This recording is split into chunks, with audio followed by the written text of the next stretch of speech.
बहुत पुराने जमाने की बात है। एक गरीब व्यापारी था जो अपने घर परिवार का पेट पालने के लिए दूर के शहरों में जाकर व्यापार करता था। एक बार वो व्यापारी व्यापार करने के लिए किसी दूसरे शहर में जा रहा था।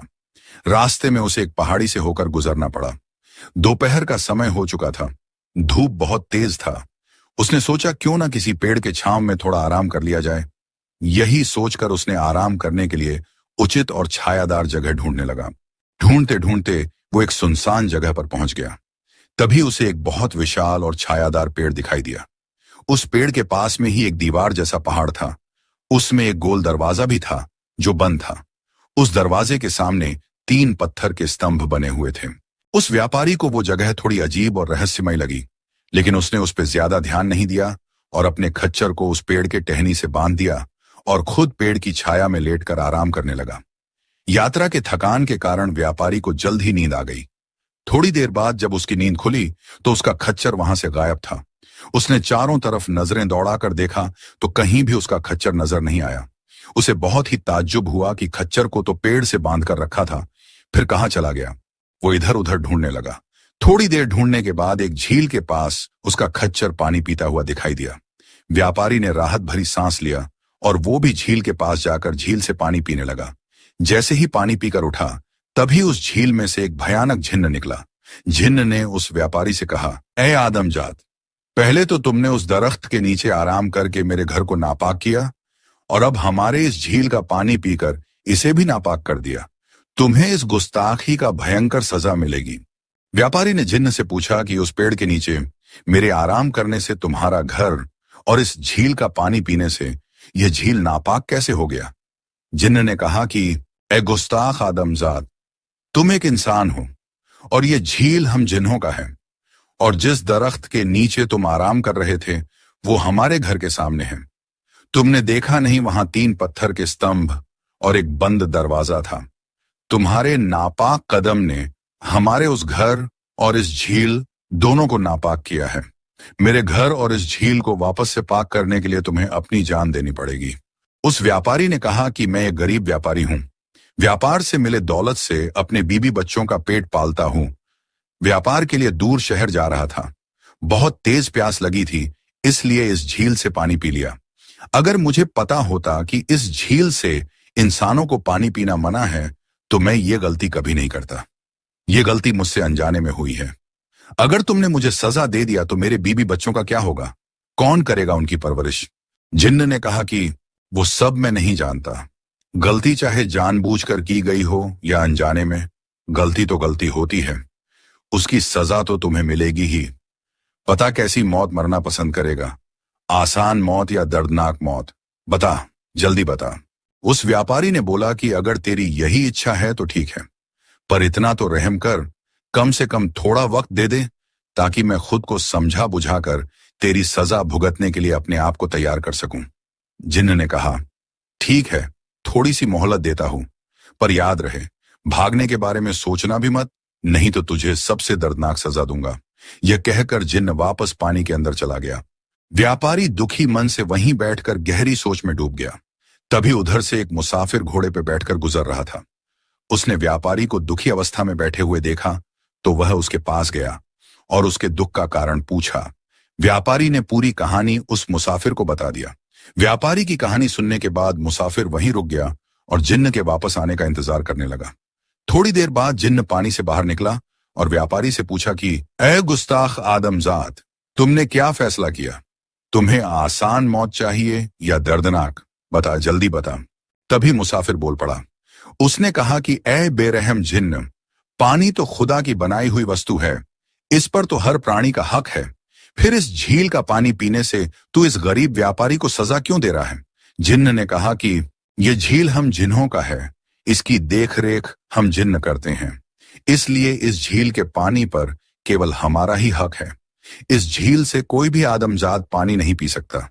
इस व्यापारी ने इस झील का पानी पीने की गुस्ताखी किया है, इसलिए इसे सजा जरूर मिलेगी।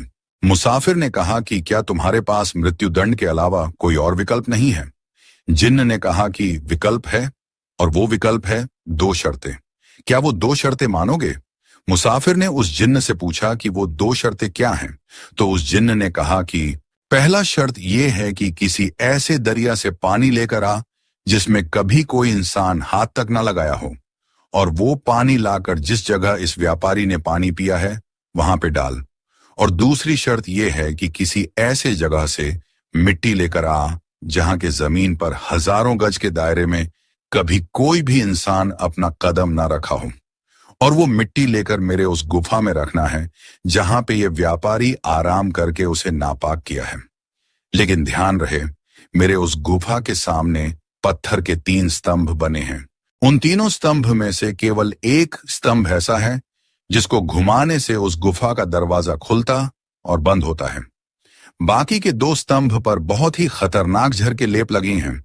अगर गलती से भी उन जहरीले स्तंभ को हाथ लगाया तो तुरंत तुम्हारी मृत्यु हो जाएगी। उन तीनों स्तंभ में से कौन सा स्तंभ जहरीला है और कौन बिना जहर वाला, वो तुम्हें पता करना है अपनी बुद्धि का इस्तेमाल करके। अगर ये दोनों शर्तें पूरी कर सको तो फिर मैं इस व्यापारी की सजा माफ कर दूंगा। उस जिन्न की अजीब और गरीब शर्त सुनकर मुसाफिर सोच में पड़ गया। थोड़ी देर सोचने के बाद मुसाफिर बोला कि ठीक है, मैं वो दोनों शर्त पूरी करने के लिए तैयार हूं। अब इस व्यापारी को जाने दो। जिन्न ने कहा कि जब तक वो दोनों शर्त पूरी नहीं कर देते तब तक ये व्यापारी यहीं मेरे कब्जे में रहेगा। अब तुम जाओ और वो दोनों शर्तें पूरी करके आओ, उसके बाद इस व्यापारी को जाने दूंगा। मुसाफिर वो दोनों शर्त पूरी करने के लिए निकल पड़ा। सबसे पहले वो उस दरिया को ढूंढने लगा जिसके पानी को किसी भी इंसान ने कभी हाथ तक न लगाया हो। वो जगह जगह लोगों से उस दरिया के बारे में पूछताछ करने लगा। एक से बढ़कर एक ज्ञानी और नजूमियों से मिला, पर किसी ने भी ऐसी दरिया के बारे में नहीं बता सका। निराश होकर वो मुसाफिर एक दरिया के किनारे बैठ गया। तभी उधर से एक फकीर गुजरा। फकीर ने उसके निराशा का कारण पूछा तो उस मुसाफिर ने पूरी कहानी उस फकीर को सुना दिया। फकीर ने कहा कि इस जमीन पर ऐसी कोई भी जगह नहीं है जहां पे हजारों गज के दायरे में किसी इंसान के कभी कदम ना पड़े हों, और ना ही ऐसी कोई दरिया है जिसका पानी इंसानों से अछूता रहा हो। ये बात उस जालिम जिन्न को अच्छी तरह पता है। उस जिन्न को इंसानों को तकलीफ देने में बहुत सुकून मिलता है। इसीलिए उस मक्कार जिन्न ने जानबूझकर ऐसा शर्त रखा ताकि तुम भटकते रहो और परेशान होते रहो। मुसाफिर ने उस फकीर से पूछा कि फिर उस जिन्न की 2 शर्तें कैसे पूरी हो सकेगी। तो उस फकीर ने कहा कि इसी दरिया का पानी ले लो और यही किनारे से थोड़ी सूखी मिट्टी ले लो, और जैसे जैसे बताता हूं वैसा ही जाकर करना, तभी बच पाओगे उस जिन्न से। फकीर ने मुसाफिर को उस जिन्न से बचने का तरीका बताकर अपने रास्ते चला गया। मुसाफिर ने एक लोटे में उस दरिया का पानी भरा और वही किनारे से थोड़ी मिट्टी एक थैले में भरकर सबसे पहले उस गुफा की तरफ निकल पड़ा। गुफा के पास पहुंचकर पत्थर के उन तीनों स्तंभों को गौर से देखने लगा। उन तीनों स्तंभों में से किसी एक ही स्तंभ को घुमाने से उस गुफा का दरवाजा खुलता है और बंद होता है। बाकी के 2 स्तंभ पर जहरीले लेप लगे हैं। अगर गलती से भी गलत स्तंभ को छू लिया तो उसकी मौत तय है। यह सोचकर वह मुसाफिर असमंजस में पड़ गया। उस मुसाफिर को जब कुछ समझ में नहीं आया तो उसने वही बगल में थैले में भरा हुआ मिट्टी गिरा दिया और वापस उस झील की तरफ निकल पड़ा। झील के पास पहुंचकर लोटे में भरा हुआ पानी को उस झील में गिराते हुए जिन्न को पुकारने लगा। जिन्न झील से बाहर आया तो देखा कि मुसाफिर झील में पानी गिरा रहा है। मुसाफिर ने उस जिन्न से कहा कि इंसानों से अछूता जमीन का मिट्टी तुम्हारे उस गुफा में रख दिया है और इस झील में इंसानों से अछूता दरिया का पानी डाल दिया है। मैंने तुम्हारी दोनों शर्त पूरी कर दिया। अब इस व्यापारी को जाने दो। जिन्न ने कहा कि तुमने इतना जल्दी इंसानों से अछूता जमीन से मिट्टी और इंसानों से अछूता दरिया का पानी कैसे लेकर आ गए? ये नामुमकिन है। और तुमने उस गुफा के अंदर मिट्टी कैसे रखा? उसका दरवाजा खोलना तो इंसानों के लिए नामुमकिन है। जिस इंसान ने भी उस गुफा को खोलने की कोशिश किया तो वो स्तंभ के जड़ से जिंदा नहीं बच पाया। तू कैसे जिंदा बच गया? मुसाफिर ने कहा कि ए बदगुमान जिन्न, अगर तुझे यकीन नहीं तो चल कर उस गुफा में खुद ही अपनी आंखों से देख ले। तुझे उसमें मिट्टी रखा हुआ मिलेगा। जिन्न ने कहा कि ठीक है, चलो चलकर देखते हैं। यह कहकर जिन्न उस मुसाफिर और व्यापारी को लेकर उस गुफा के पास पहुंच गया।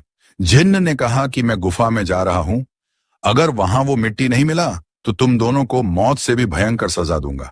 यह कहकर जिन्न ने उन तीनों स्तंभों में से एक स्तंभ को घुमाने लगा।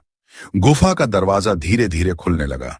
जिस स्तंभ को घुमाने से गुफा का दरवाजा खुला था, उस स्तंभ को मुसाफिर ने अच्छे से पहचान लिया, और जैसे ही वो जिन्न उस गुफा के अंदर गया तो झट से मुसाफिर ने उसी स्तंभ को उल्टे दिशा में घुमाने लगा। गुफा का दरवाजा बंद हो गया। जिन्न गुफा के अंदर से ही आवाज देने लगा कि ऐ धोखेबाज आदमजात, ये तुमने क्या किया? मुसाफिर ने हंसते हुए कहा कि ऐ नामुराद जिन्न, मैंने वही किया जो तुम जैसे मक्कार के साथ करना चाहिए। तुम मासूम इंसानों को बेवजह परेशान किया करते हो। अब तुम इसी गुफा में कयामत आने तक आराम करते रहो, यही तुम्हारी सजा है।